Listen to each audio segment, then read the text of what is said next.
Welcome back to Yeah Dude Sick Podcast. Today, we're going to get a little political, but I've said it before. Sometimes we got to, man. We owe ourselves that right. Let's talk about some shit, man. Right, you fools. Brought this shit on yourselves, man. We all go a little mad sometimes. Yeah, dude, sick! Andrew, what up? Yeah, Dude Sick Podcast. Bitches. Yup, we owe it to ourselves, man. We gotta talk about some political shit right now. I'm not talking politics like who the fuck's gonna be the next president. That's not what I'm talking about, man. No, we ain't gotta get into that. What's been going on, man? How y'all been doing? I'm happy to be back. Episode 5. I'm still here, man. I gave myself 3, maybe 4 episodes till I fizzled out, burnt out. But hey, I'm still here. I'm loving it. I'm enjoying it. Shit, I'm feeling a little under the weather today, actually. Man, I got it's like some cold symptoms, man. I think I got a little bit of the corona. Not the full thing, not the full corona, but just a little bit. I got that 6-ounce corona, that coronita. I got a little bit of that coronita virus. Just a little bit. So I'm good, though. I'm here talking to you, and I'm stoked about that. Man, I was at a barbecue the other day. It's been hot as fuck outside, man, but I was at a barbecue, and y'all ever been at like a barbecue or, some sort of party or get-together where everybody's kind of sitting around a table, and you're in the perfect spot where one of the legs on the table is a little shorter than the rest. So you're in the spot where you got to kind of control, the angle. You got to control the level of the table, man. Like if you lean left, the table shifts left, hits that leg. You lean right, it hits that other leg. So I was sitting in the middle of this table just fucking trying to keep this shit level. So, so fucking Johnny's Mike's Hard Lemonade wouldn't spill over. Or, someone's plate of food didn't slide off the table, man. I got stuck doing that all day, man, until I had to get up and switch seats, man. But I just thought that shit was funny, man. Also, thing that happened recently, I started getting flooded with grips, man. People listened to the last episode, just started sending me some grips and some bar ends. I thought that shit was hilarious, man. So thank you, everybody who sent me that shit. That's so funny. I love it. Thank you. And I got some new wheels, man. My wheels were they were done. I'm sad to say. I had those wheels for over 10 years, and they were hand-me-downs from my friend Chris, my friend Arizona, Shreddy. What up, dog? Yeah, he gave me these wheels. Actually, he gave me the hubs. They were Shadow Raptor hubs. They lasted me over 10 years, man. And, I don't know. They just started to just kind of fucking wear out. The driver kind of went out. I switched the bearings out, but it just still didn't really. It was like metal was grinding on it. And then, the fucking axle, it was a female hub, and the axle started stripping out, so... my boy Tyler down in Bloomington. What up, Tyler? Thank you so much, man. Hooked it up with some wheels. Got some profile hubs. Man, I kept telling him, no, I can't take it. I can't accept it, man. But he wouldn't take no for an answer, man. He came through with some wheels. So thank you, Tyler. You the man. What else? I've been digging, man. I haven't dug trails in fucking, 15 years. I bet. Like, I dug a little bit when I was in Virginia at a little pump track I built, but I really haven't dug trails in a long time, so I've been out at my friend Andrew's place, out at that Transferland Trails, building them mud mounds, man, them dirt piles, those dirt jumps. I've been stoked doing that, just kind of getting those, getting my slaps in. They're my reps. I try to count every slap. Last time I was out there, I counted over 1,300 slaps, so... That was awesome, man. I know y'all sitting there like, shut the fuck up, man. Get to it. I know. We're getting to it right now. All right, so I do have a topic for today. I think there's a difference between just a person who rides BMX and a BMX rider. I think there's a big difference because I've met, I take that back. It's not that I met. It's like a lot of my friends... We're on different levels of our involvement with BMX, how much attention we give BMX, to the people we follow, to the videos, to the brands, to the parts, the videos that used to come out, we used to follow all that shit, but nowadays some of us still do. You know, some of us still follow new parts that come out, new innovations, new head tube angles. People are running 77-degree head tube angles and shit today. Some of us keep up with that, but others just never really have. But they still ride as much as you may ride. They're just not into it like that. So I was thinking about that because my friend Jarrett actually posed the question to me in response to my last episode when I said, "Man, I'm not even really a BMX rider anymore. I don't even really ride." And he called me up and said, "Hey man, I got thinking about that. We should talk about that a little bit more because there is a difference, you know." And luckily, I had a lot of people respond who felt the same way, and we're gonna talk to those people today, and I'm very excited to get into it. So, hey man, let's talk to the first caller. What up? Who's this? Ron White, and I'm out of Montgomery, Pennsylvania. Oh shit, man, PA. Dude, I haven't really spent that much time in Pennsylvania. I've only really driven through it, to tell you the truth, and like, it's fucking beautiful, man. Except obviously Pittsburgh's a little different, but dude, Well, it's freaking Pittsburgh's Pennsylvania's beautiful, sweet. too. Yeah, just where I was at, just yeah. Anyways, man, dude, thank you so much for giving me a few minutes, dude. So we're talking about, honestly, dude, let's talk about our upbringing because you and I kind of came up the same. How old are you? I'm 37. Okay, so yeah, I'm about to be 36, man. And you had mentioned earlier, East Coast Terminal was kind of your local spot, like it was the closest like driving distance skate park for you, and It definitely became the local spot once the winter hit. There was a skate park called Voodoo Skate Park that was in Harrisburg, Pennsylvania. mm, That was frequented regularly as well. But when that closed down, we went up to the terminal every weekend if we could. yeah. Yeah, I had the Pit Skate Park in Rockford. That was the same deal. Like once a week, twice a week, we go there. It's probably about 45-minute drive, but same exposure for sure, man. Late 90s, early 2000s, just that angry fucking people just mad. Thanks a lot. Why, Fucking why were we so mad? yeah, because Garrett Burns was mad, so we all just became mad. I think he's happy now. He looks like he's Yeah, having a good time. yeah, for sure. Yeah, nobody throws their bike anymore, man. What's up with that? I've seen it at the local concrete park a couple times. Really? Yeah. Oh, I'm Some glad to young- hear that, dude, because some that young- shows younger passion, kids. you know? Yeah, definitely. The frustration, you Mhm. know. Yeah. So what's your involvement in BMX now, man? So my involvement in BMX now is I guess I'm just a witness. Mm, When life grants me the opportunity to get out on two wheels, I cherish it.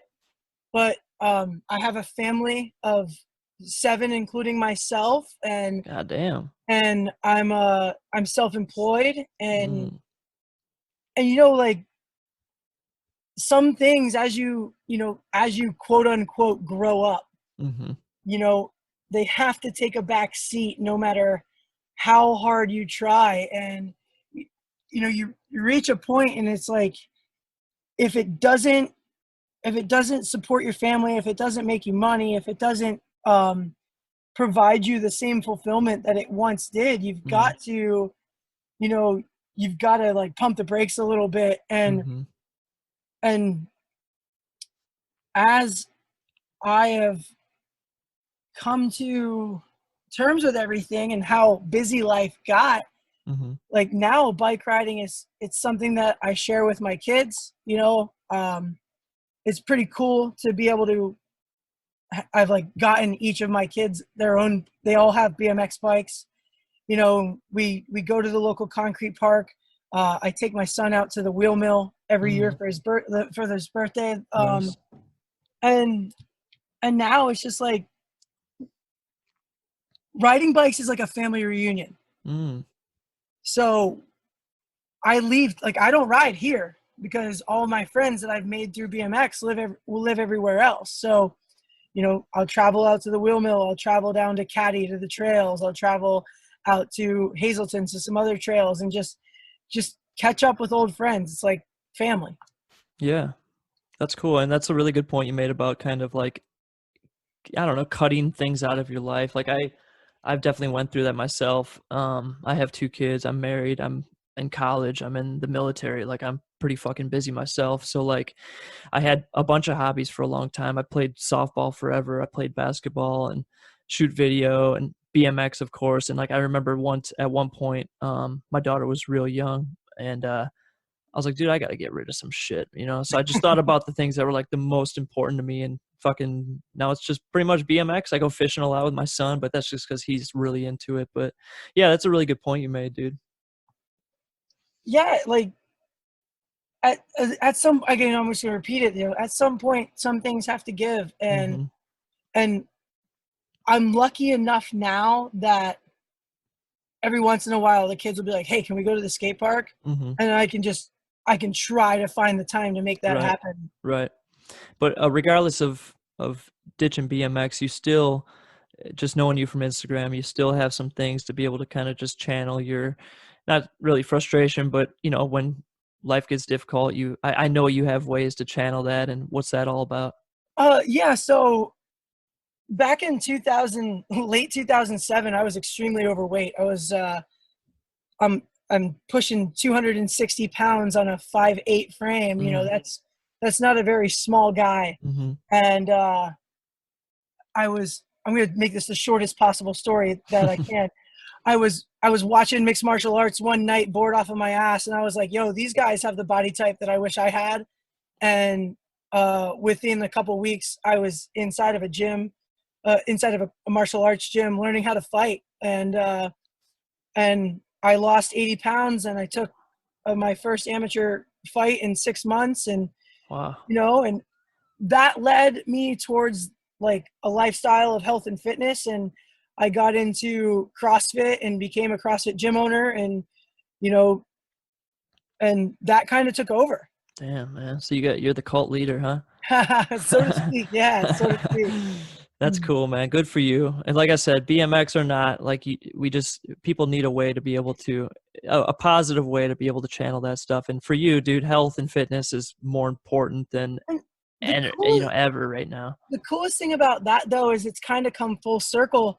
I have like I have a friendship with one of my bike riding heroes, because I know that he's also into health and fitness, and Hmm. it's pretty cool to call Rob Darden my friend. And Hmm. like the way that I was introduced to you was you were on Chris Doyle's podcast, and that's how I Hmm. found out who you were. And like Chris and I have talked about health and fitness and stuff like that. So it's really cool to have it come back around, Yeah. have like these people that I looked up to and admired at at a young age, 17, 18, 19, 20, riding bikes.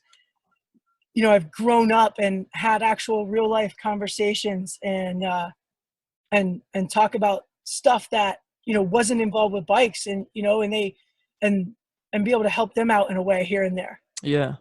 That's also a good point. So I think there's a difference between um, riding BMX and just being into BMX. You know what I mean? And I know you say you don't ride a whole lot, but like how much attention do you give BMX? I honestly, I try to get out at least once a month, once a week if I'm extremely lucky. Yeah.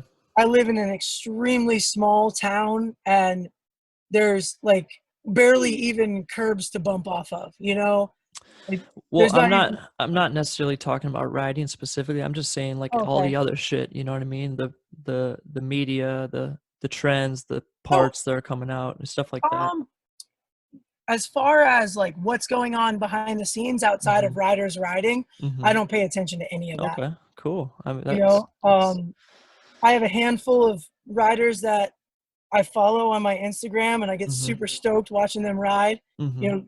know Stone Kepler, uh Chase Hawk, Corey Faust.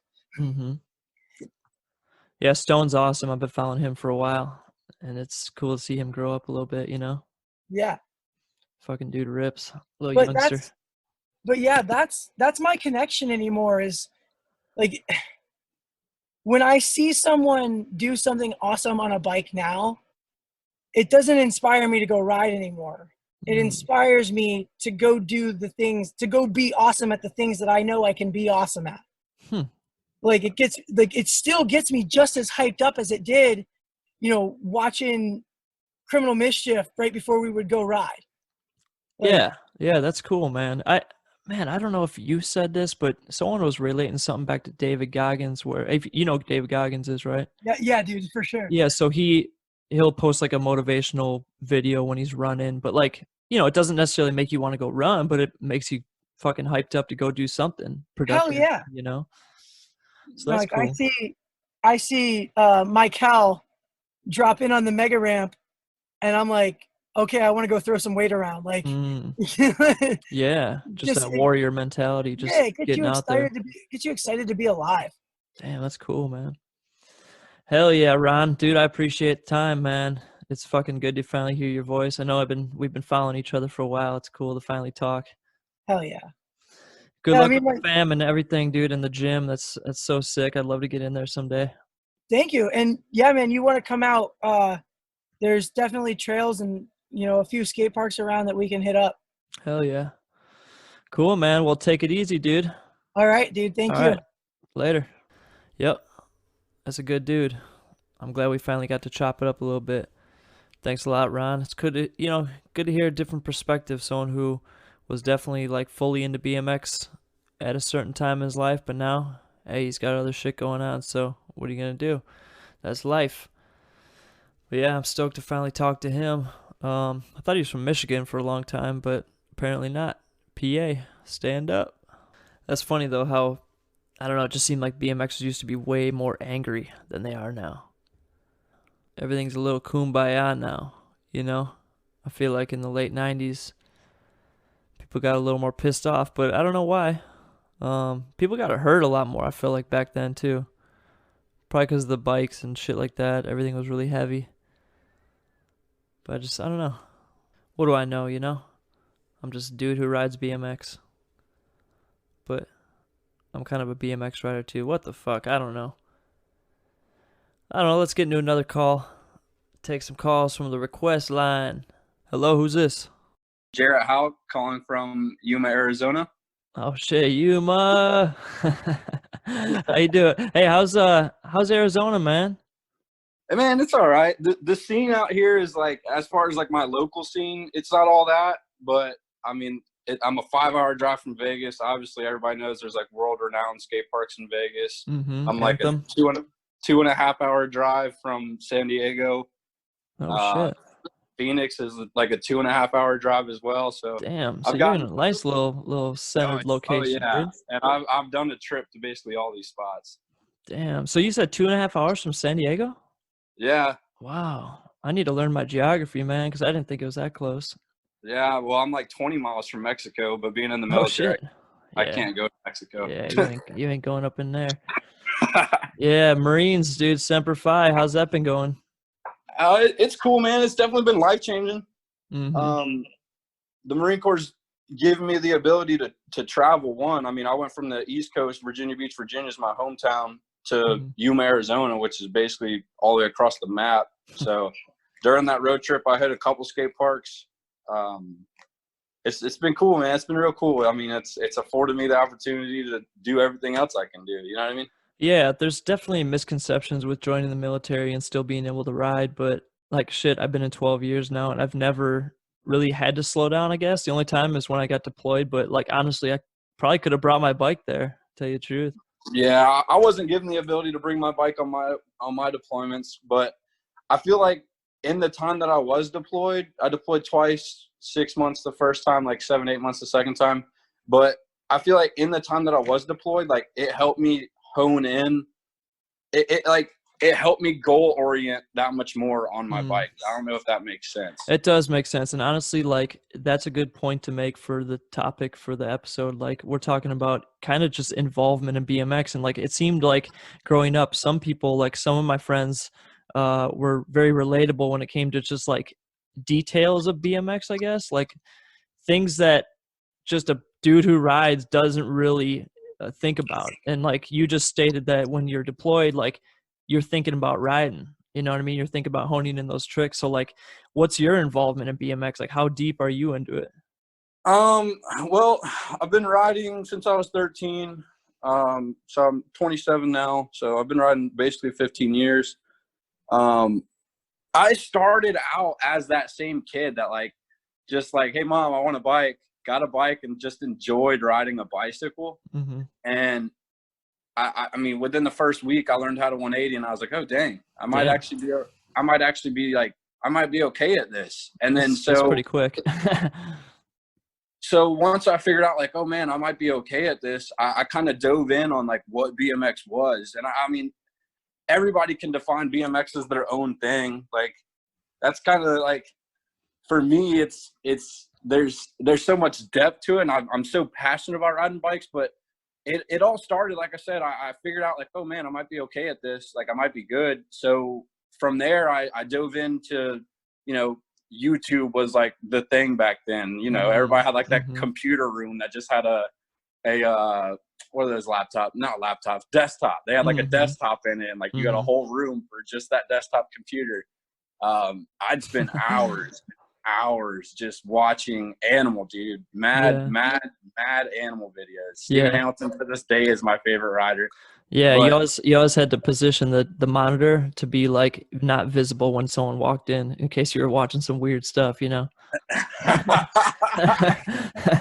Oh man, the relatability. Yeah. But we're showing our age right now, Casey. For sure. But yeah, dude, I feel you on the animal videos. So like, man, so it seemed like even at an early age you were full into BMX. Like talking about current day, like it sounds kind of weird, but like what's your relationship with riding, Well, I'm still in love with riding. Absolutely. BMX is still something I do for fun, but like for me, it's so much deeper than that. Like I guess my relationship is a loving relationship, I guess, if you want to put it in relationship terms, but like I'm at a point now in my life, not necessarily even my life, but like my riding life, that like I want to be the person that helped me, like younger me. You know what I mean? Like there's so many times that like I grew up with just my mom, 4 children, so like money wasn't there. Like I'd snap a chain and I'd be that guy that's kick pushing his bike to ride his bike, and then next thing I know, like a homie's like, yo, I have a chain, take this chain, like let's go ride. Or I'd blow out a rear wheel and the guy'd be like, oh man, here's a wheel, like let's go ride. Like and I look back on that piece of my riding life, like, and I feel like I was all like, from like week one, I fell in love with bikes. Like BMX was like, that's my niche. That's what I was passionate about. That's what I wanted to do. So it was like, when people would help me stay on my bike, I didn't realize how much it meant to me until I was older. Like, dang, man, if that guy didn't give me a chain, dude, I would have been kick pushing for who knows how long until my mom could have got me a chain. Shit. Or Yeah. if that guy didn't give me a wheel. So for me now, I'm way more like, I'm sponsored by the local bike shop here. So Mr. B, shout out. But hell yeah. So like if I go to the skate park and I see a kid that needs new grips, I have on hand every day I go ride my bike. If I'm riding like a skate park, or if I have my backpack, I have 2 sets of pedals and 2 sets of grips on hand at all times. Damn. So like I'll throw a set of grips to somebody that needs grips. I'll see somebody's pedals are just, this guy's slipping pedals all day. I'll throw him a pair of pedals. Like that's where I'm at. Yeah, good on you, man. That's huge. I need to step my game up for sure, because you just kind of get lost in like, I don't know, just life stuff pulling you in different directions. Sometimes you don't have the ability to like, I don't even like think about shit like that. So that's good on you, dude. Yeah. Well, I mean, like I said, I probably wouldn't be handing out parts as often as I do if I wasn't sponsored by the bike shop and get these parts for basically nothing. But like, that's where I'm at. I hosted a BMX jam a year ago, actually, July 13th of 2019. I did a BMX jam and we had over $2,000 worth of product that pretty much like out of my pocket. It doesn't matter. I don't care that people know I lost money or people know I spent money. Out of my pocket, I spent $1,200. Fit and S&M sponsored it. Mr. V's Bike Shop sponsored it. And like overall, we probably had like $2,000 worth of product that we just gave away. Nice. I had no problem doing that. That's cool, man. So I got a question for you, man. Do you think that someone can share the same, I guess, love for BMX even if they're not involved in BMX? Like if they just ride as like a pastime, do you think they can share that same level of love and commitment? I mean, to let you know, I think they can, but I just want to hear your take on it. So when you say pastime, what I hear when I hear pastime is like me and you. Ultimately, we still ride as a pastime. That's a good point. Yeah, that's a good point. If you're saying like if somebody like a 15-year-old kid compared to 15-year-old Jarrett, like 15-year-old Jarrett, 15-year-old kid, Jarrett is like blood in, blood out for BMX, and this kid's just like, yeah, I just ride my bike for fun. Like we are on two different like bandwidths. Like there's no way. Like this kid might be better than me. Yeah, I'm not denying. Like if the kid's better than me, he's better than me.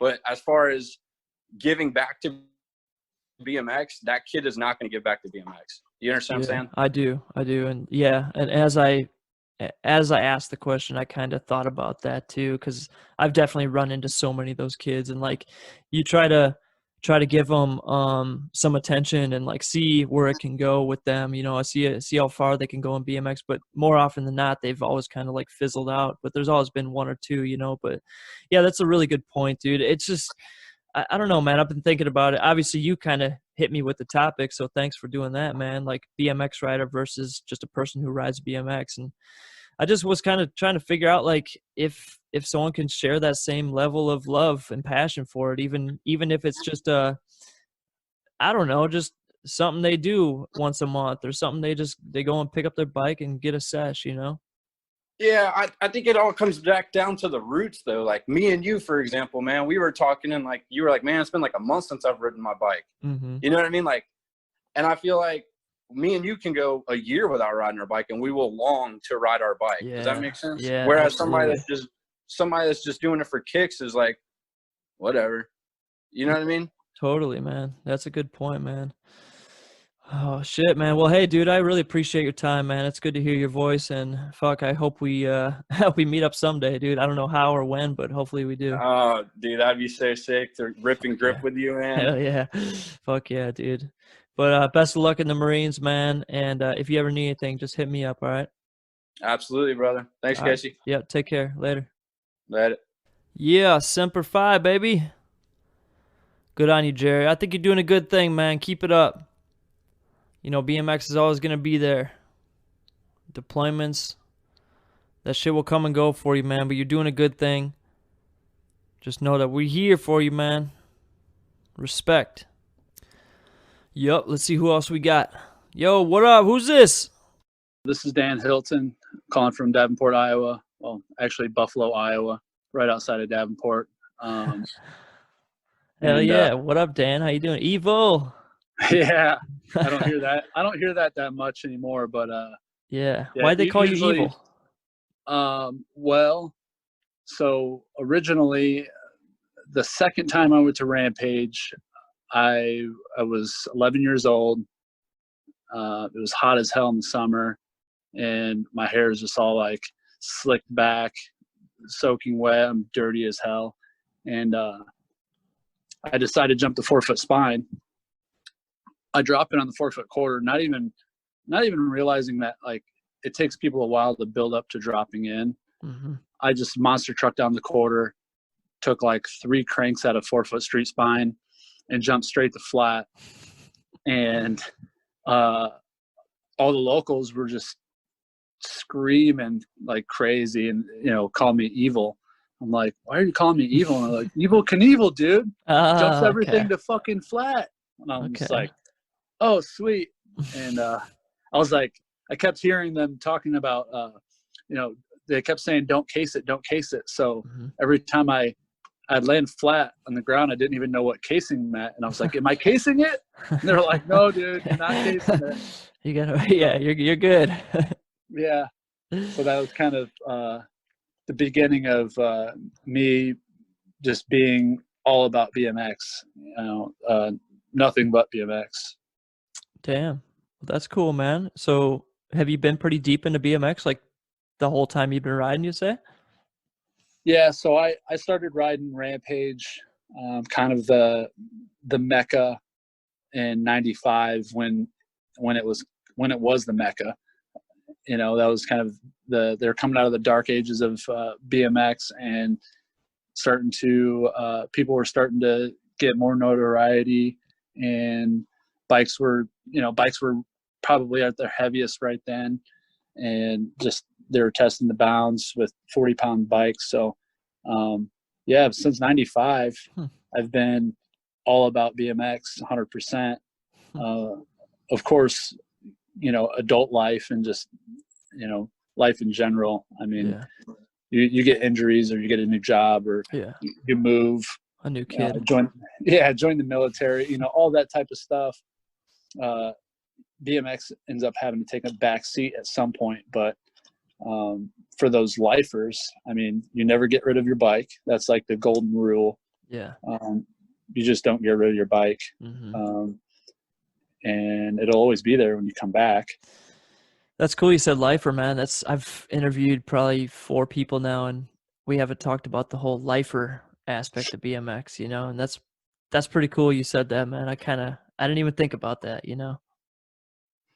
Yeah. I mean, there's no disrespect to the people who are, they like BMX. BMX is a hobby. They, people progress at different levels, and some people get into BMX as a hobby, and it's just something, they don't plan on being a lifer, or, they don't even want to be a lifer in it, and they're still really, really good. Yeah. And, I mean, obviously it's not all about being good, but obviously if you're breaking yourself off on the regular, you kind of want to have something to show for it. Yeah. So I think that's the investment that people put into BMX that causes them to be a lifer, because you're going to tell me that, I broke my tibia, I blew out my knee, I've had, 6 or 7 concussions, and broken my ankles and my feet, X amount of times. And I'm just going to give up on it at some point. I don't know. That's foreign to me. That's weird. Yeah.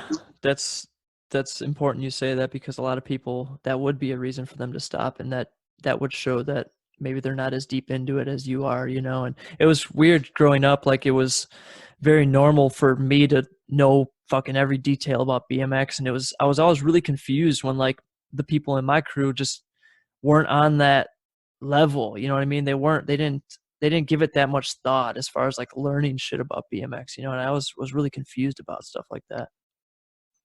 Yeah. I mean, I've always cared deeply about it. And it's to the point where when I was a little kid at Rampage, all the locals thought I was super annoying because I couldn't shut up about riding my bike. And, whether they thought it came from a place of me wanting attention or whatnot. No, I was just super stoked to be on a BMX bike. Yeah. And I wanted them to be that stoked too. So when they weren't, it was just kind of disappointing. Now I understand it a little bit better, and I don't have that feeling toward it. I'm just happy when there's people around that I can relate to ride with, whether they're a lifer or just a hobbyist. Yeah. Do you still feel very strongly about your relationship with BMX now? I hate to sound too corny and political, but are you as deep into BMX as you once were, you think, just given your modern life situation? My finger isn't on the pulse of BMX as much as it was back then, because obviously you don't have responsibilities at that point. You just got to show up to school, kind of half-ass it, and then go ride your bike. And that's the extent of your responsibility. So, right. I mean, I had every props, I had every magazine, and I knew everything that was going on. Right now with social media, you can't keep up with this stuff. There's so many more bike riders out there that are so good, and so many different fly-by-night trends and companies. I can't keep track of it. Right. And even though I ride once a month, once every 2 months, once every 3 months, just because life is busy, my feeling about BMX hasn't changed. I'll go to the garage, I'll pull my brake lever. That's the universal, I need to get, that's the nervous, Tourette tick, whatever. Yeah. you go pull your brake lever, or you check your tire pressure, you bounce, you pick up your bike and you bounce it off the ground and see if it rattles, and then you tighten everything up as if you're going to go session tomorrow when you're not. There's just so many little ticks that you just try to satisfy the fact that you can't ride as much. And I'm still as deep into BMX mentally as ever. I went and rode today for the first time Nice. in months. We had to move, and then with COVID stuff, it just hasn't been top priority. And I stay in shape outside of BMX so that when I get on the bike, I just have to like kind of warm up and loosen up, and then I'm right back to where I was. I can still session like normal, So, we went up to Dubuque and rode that concrete park with a good friend, JP. Cool. And then we went to Geneseo and rode some backyard ramps. Some of the ramps were actually Rampage ramps, recycled wood. So 6 foot midi with double coping spine, 24 foot wide. Legit. Tried a 360 the spine like it was a box jump, and I went straight to flat. Fucking evil. And just fucking rolling, laughing at the bottom, like, I didn't think that was gonna happen. Just shaking the rust off a little bit. Yeah. We're not made of glass, so we're a little bit more durable than we think we are, even though we're in our mid 30s and probably shouldn't be doing what we're doing, but Well, you take care of yourself, man. I mean, you're a fucking firefighter. You're in the Army. Like, you have to stay fit. You have to stay good, Yeah, I mean, it's kind of funny. At this point, taking care of myself means something totally different than it used to. We used to be able to just no injuries at all. Like, oh yeah. Just sending it. Yeah. And if we did get injured, we just wrap it up and just go again. Now, for me, you said something in a previous podcast that kind of caught my attention, where you're like, man, is today going to be the day? Am I going to blow my back out? Am I going to twist my leg and, tear my ACL or whatever? Yeah. That does enter my thought process when I'm riding. But typically, if I stick to the stuff that is like my go-to bread and butter moves, like you really can't screw that up. And then, today, like just throwing that 360, it's like, I know my way out. Like, if I'm going to land flat, I know how to brace myself. Yeah. So even though we're not as resilient as we were when we were a kid, we have years of practice crashing. Yeah. So yeah, man. I sneezed. know how to bail. I sneezed the other day and sprained my ankle, man. I don't even know how the fuck that happened, It's just crazy when you get older. Yeah, for sure. I mean, like I'm pretty sure 90% of the time I walk with a limp, but I don't ride with a limp. Yeah. So hell yeah, man. You think you're gonna BMX is easier than walking? Yeah. Yeah, for sure. Yeah, walking and sitting sucks too. Like sitting at a desk is really bad for you too, man. Oh yeah, my posture is terrible right now. Yeah. Well, shit, dude. I appreciate talking to you, man. Yeah, for sure. I'm stoked on it. Hell yeah. Hit me up anytime you got anything else. Oh, for sure, dude. I'll work it in. Can't wait till our annual raise trip, man. Oh hell yeah. That's like the second time every year that I ride my bike, or like the first, that's the first time every year I ride my bike, and then I wait another like 4 to 6 months. Yeah. So. I plan my whole year around that shit, man. So. Right. Yeah, dude. Well, take it easy, man. Good hearing from you. All right. Take care, man. All right, man. Later. Give it up for Evil. Hell yeah, man. I've been wanting to talk to that dude for a while. That's the cool thing about doing this shit, man. It's like all these people I've been talking to are people I've been wanting to talk to for a long time, and now I just fucking gave myself a reason to be able to finally talk to them. So I'm loving this shit, man. I appreciate all the calls, man. This shit's dope. I'm gonna probably take one more because I have a feeling this one's gonna run on for a little bit. So let's do one more. Hello, who's this? Bram Warren. I'm calling from Worcester, Ohio. Worcester, man. I always thought it was pronounced Wooster. Yeah, you and everyone else who's not from here. Damn, Ohio's crazy, dude. I feel like every time I go there, I almost get into a fight with somebody. Like every single time, whether we're in Cleveland, Columbus, it doesn't even matter. Someone's just always like itching for a fight. That is funny. There's But always that anyways, one guy. yeah, oh, for sure. Anyways, dude, thank you so much, man, for giving me a few minutes of your time. I just wanted to – so what I'm talking about today is a BMX rider versus just a person who rides BMX, man. So we obviously have plenty of each, and I wanted to get your take on it because you obviously are very well in tune with the happenings of the BMX world. So if you could just share with everyone like what your involvement in BMX is, maybe touch on your YouTube channel a little bit. Oh, man. Okay. I got to think of where to start with this because literally my entire life revolves around BMX, like the entire thing.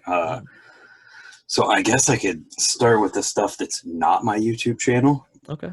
I obviously ride everything, Mm-hmm. skate park, street, trails, driveway, whatever. Prefab parks. Yeah. So there's that. And then there's like the video aspect of things where I've been making like edit type videos since I started.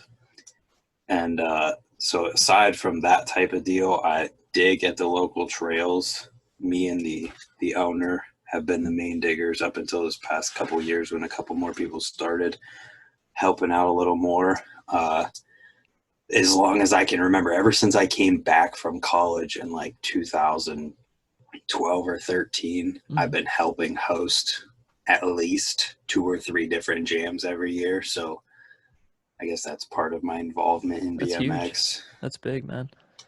Yeah. That's pretty wild, dude. I didn't know you'd been digging for a long time. I never knew that like side of you in BMX, but that's pretty cool to hear. Yeah, I think a lot of people don't really know the extent of things because I don't like put it out there. You know, like the most you'll see from me about like digging and stuff is maybe I'll post something on Facebook about needing help at certain points, or I'll post an Instagram story of like before and after I'm working on a lip or a landing of what it looks like. But yeah, I've been digging down there, kind of just like started digging. Like the owner of the trails is super particular about how he likes things. Of course. And so he wouldn't let just like anybody come down there and just start digging.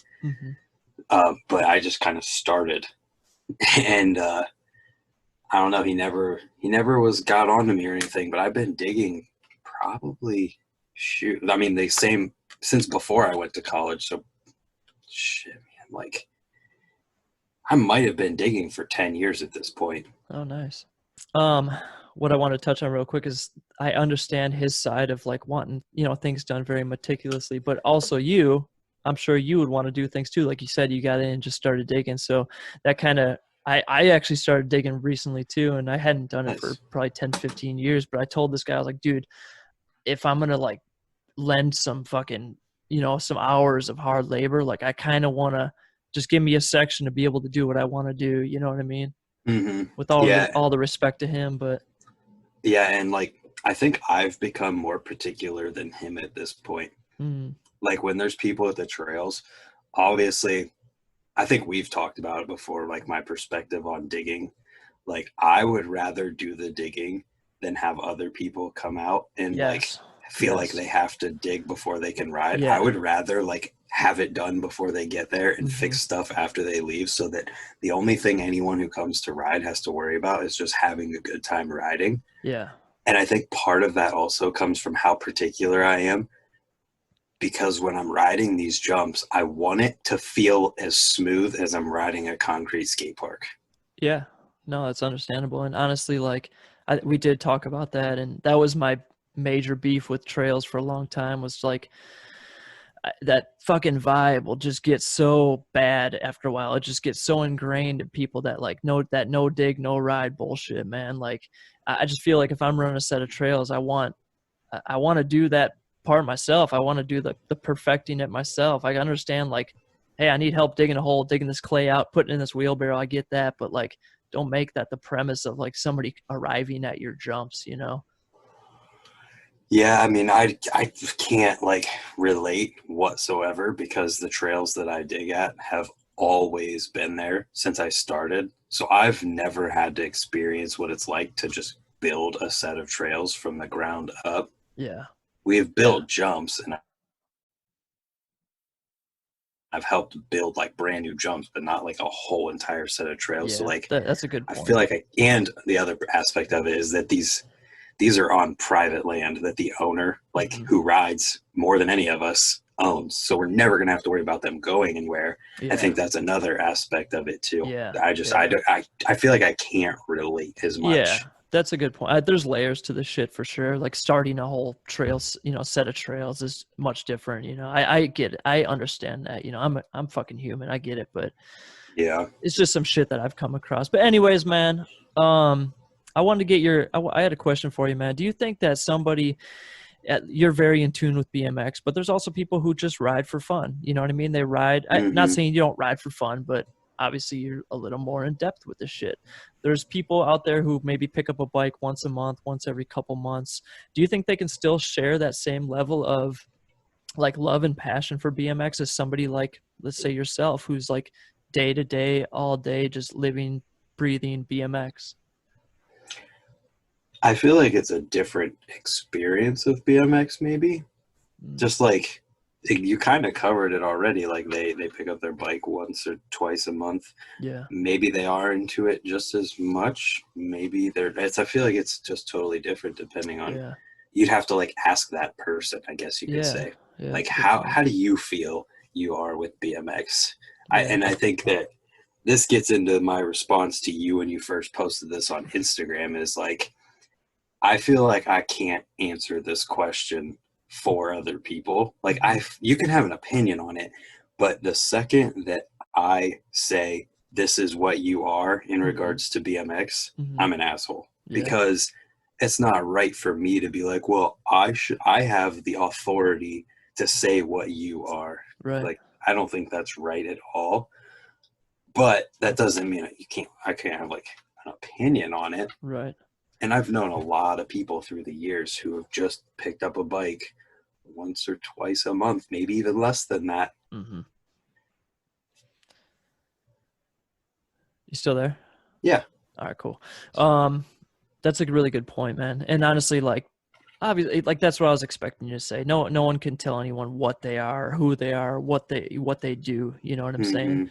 BMX is freedom, really. But got another question for you, man. Where do you see yourself in BMX over the next 5-10 years? Like, I see you growing a little bit and building up some momentum. Do you have any like goals or anything you want to achieve? Because I'm just like, I don't want to be afraid to like tell people I have goals in life or even in BMX. Like I don't want to. Absolutely not.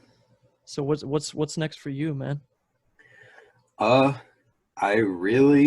I mean, obviously I have my YouTube channel, which I didn't even get into either when you asked about my involvement in BMX. So like that's an entirely different level of involvement with BMX because that goes into like making videos for the very basic beginner on how to bunny hop their bike, all the way into like super detailed in-depth stuff for like brake guys who are like making videos about my brake setup that is like totally different than anyone else's.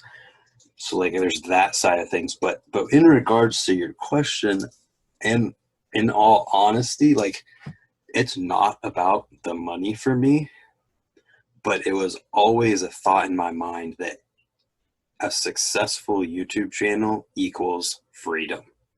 It's that simple. When you have a successful YouTube channel and that becomes your world and like how you make a living, you're free from the like, I don't know the weight, I guess you could say, of like a normal day-to-day job. And my goal from the very beginning was to have the freedom and be completely independent of the BMX world so that I can do my own thing and I can do whatever I want and I don't have to worry about anyone else paying me Yeah. or what they think or anything like that. So my goals would be like, if things keep growing and progressing and get bigger and everything, I want to get it to a point where I can just like drop everything at a phone call. Like, all right, we're going to wherever tomorrow to go ride with this guy for a week, and we're just going to go and we're going to make videos. And then I also want to get to the point where I can be like, okay, there's nothing going on right now. Let's go and throw a jam where we give away 10 grand to one person, like, or have a contest and we're giving away 10 grand. Yeah. Like, That's my cool. ultimate goal, like, really, in all honesty. So you've seen the skate park I ride, right? Yeah.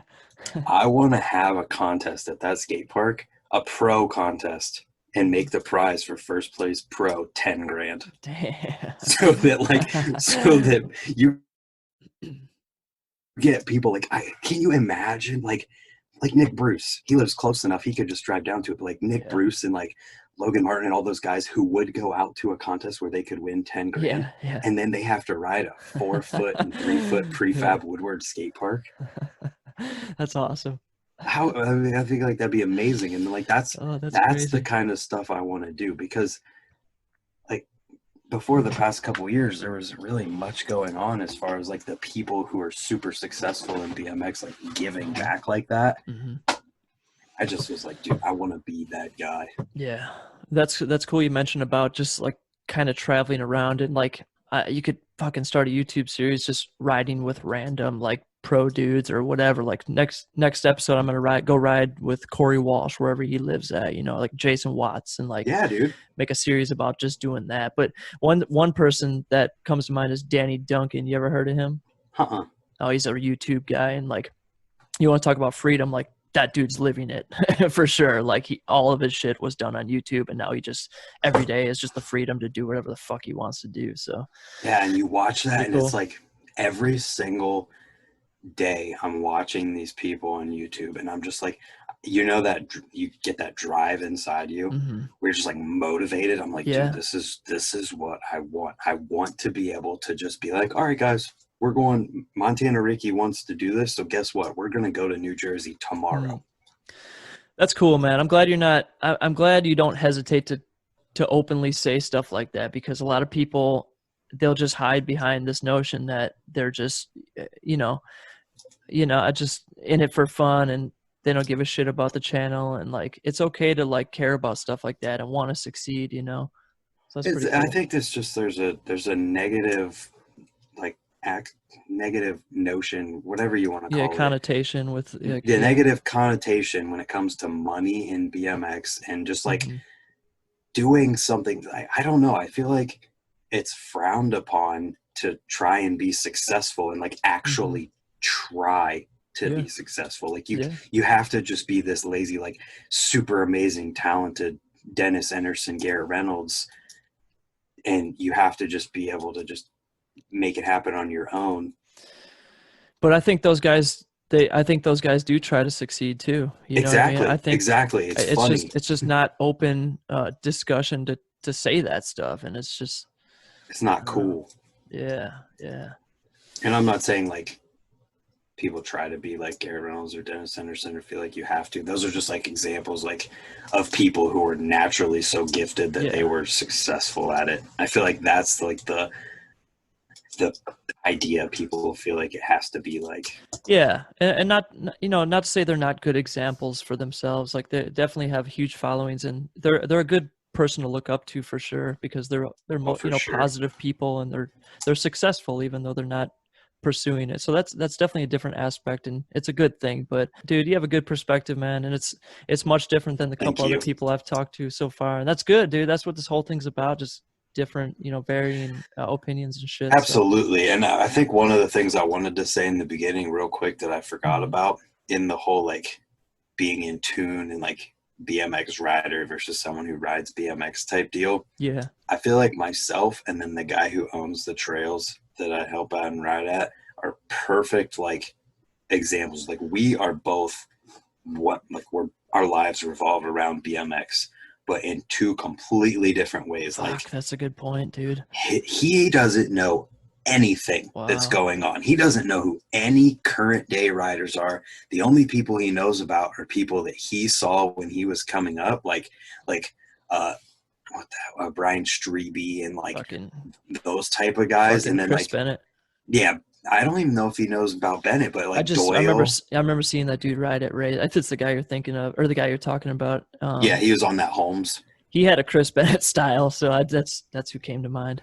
But like, he knows nothing of current day BMX other than what we tell him about. He doesn't really follow it. He just sees stuff on Facebook sometimes. But he is at the trails every single day that he can be there, and his entire life revolves around bikes and the trails. But then my entire life revolves around BMX, but in a completely different way. So it's like we're at the exact same level, but in totally opposite ways. Fuck, that's such a perfect comparison, dude. That's the shit that I'm looking for. You know, like why is it? How is it that way? You know what I'm saying? It just is. You know, sometimes shit just is the way it is.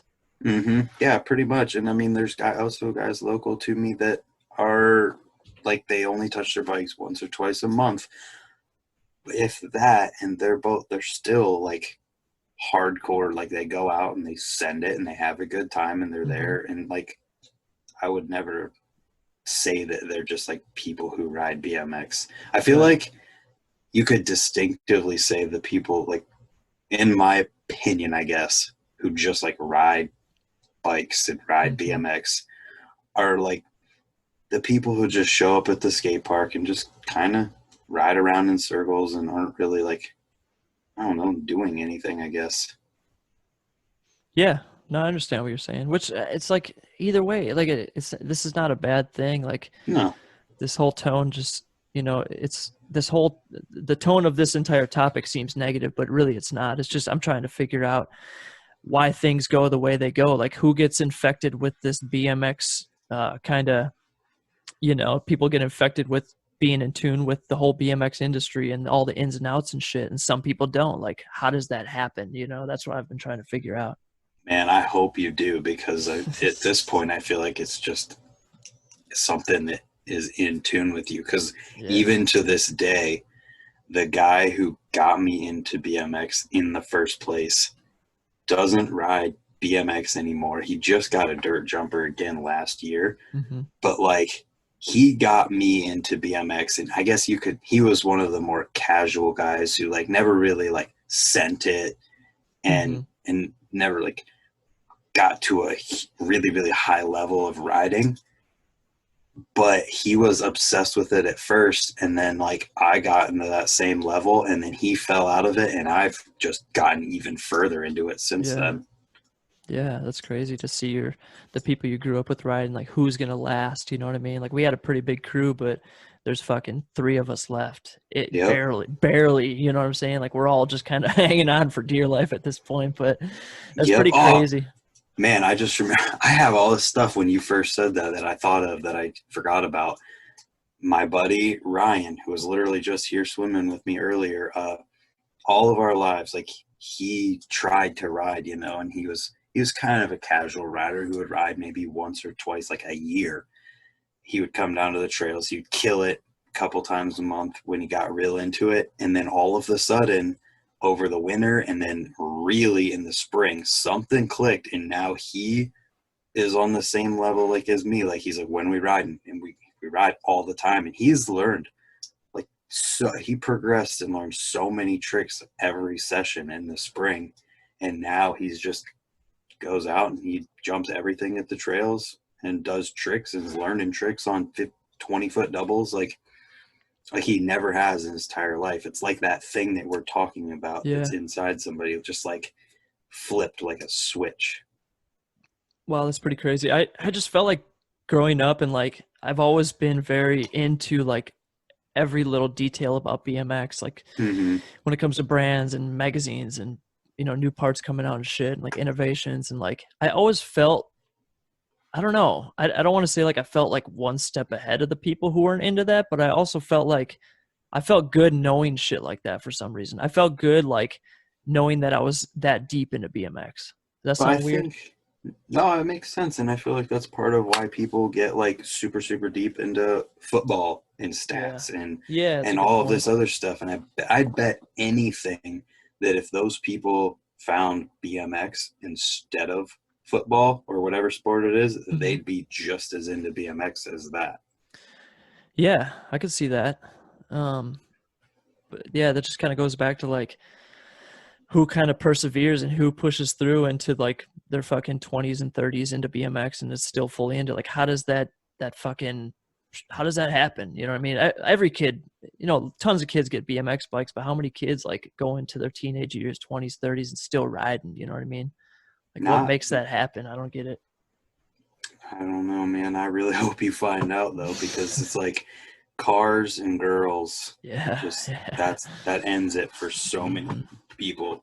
And I Yeah, feel for like if there sure. was ever a distinction between the casual people and then like the people who are hardcore into it, it's the ones who kept riding. Yeah. Yeah, there's like a secondary effect of BMX that I attribute a lot of my like energy and like youthful mindset to. You know, it's something that I've like cherished and I value a lot, and I feel younger because I ride BMX, and that, I think that's very important because I don't know, life is short, and if you can feel good for a majority of it, like that's what you should do, and if something makes you feel good, then you should do that, you know? Absolutely. And then I think it's almost scary to think about the alternative too. Like I'm Yes, sure it is yeah. for you too, where it's like when I think about like if I didn't start riding BMX, I have no idea.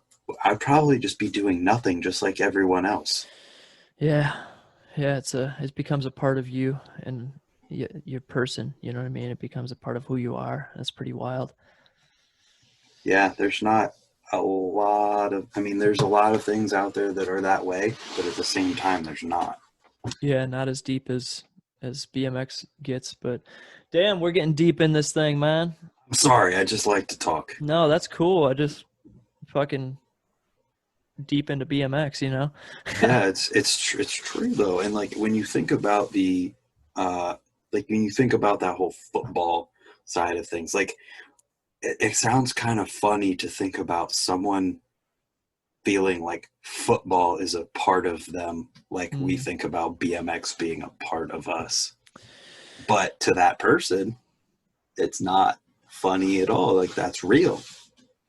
Yeah, that is a good point. I was into basketball and softball for a long time, like after high school, and I still love playing basketball. And I was really into it for a while. We'd play 3 times a week, and like I thought about it a lot, but never on the level of BMX riding. It's just a little different, you know. I could see someone who's pursuing something like that as a sport, maybe, but yeah, it will never match what you feel. It's a lifestyle. So Yeah, and I feel like when you're pursuing basketball or any other sport like that, yeah. it's like a job. Like, I mean, but at the same time, I think I see that from the lens of someone who's obsessed and in love with BMX and Hmm. not basketball, because Hmm. I'm sure that there's people who are so just as obsessed with basketball as we are with BMX. And when they go out there and they're practicing, they're working hard and all of that, they are loving it just like we're out at skate park. Yeah. Oh You're yeah. doing tabletops and stuff, and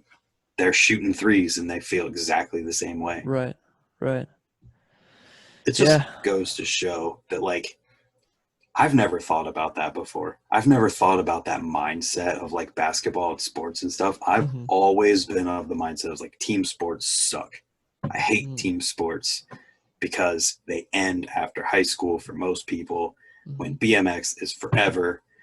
But then I had never thought about it of like, well, some of those people who like those team sports type things feel exactly the same way about those team sports as I do about BMX. And I never made that connection until just now. Yeah.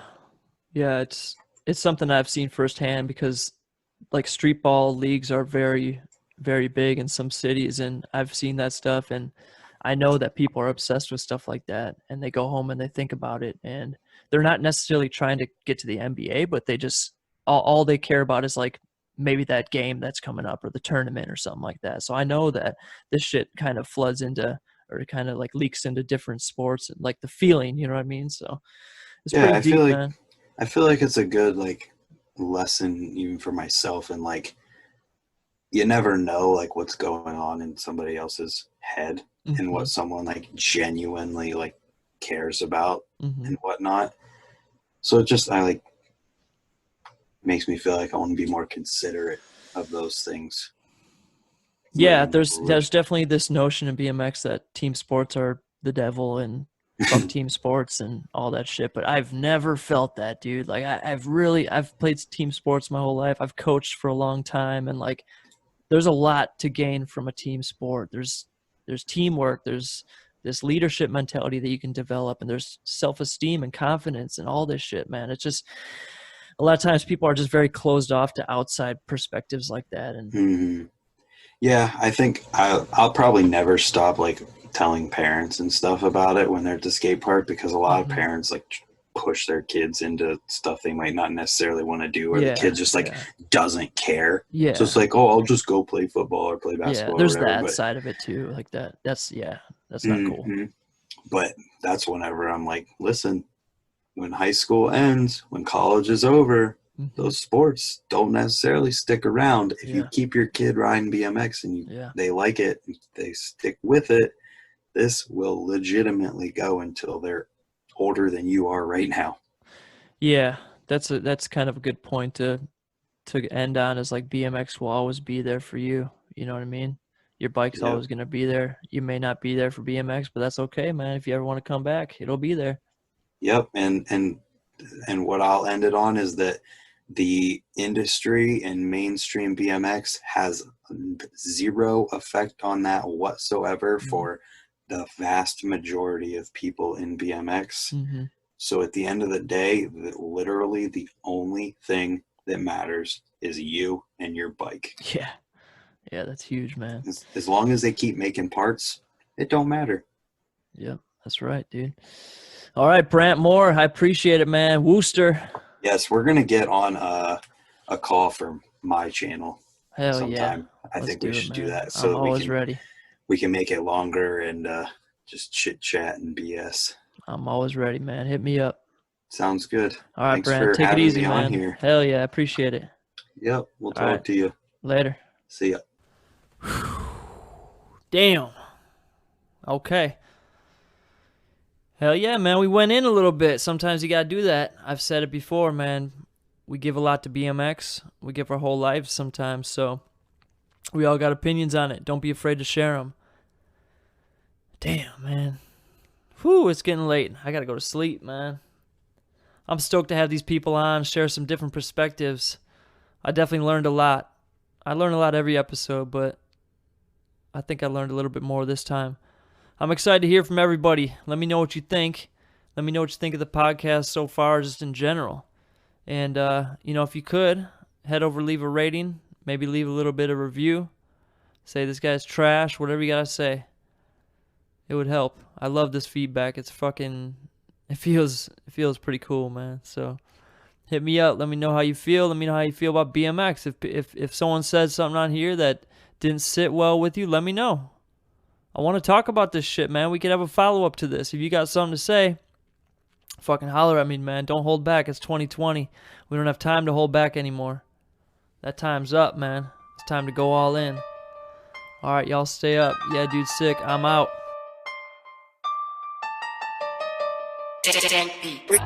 Remake.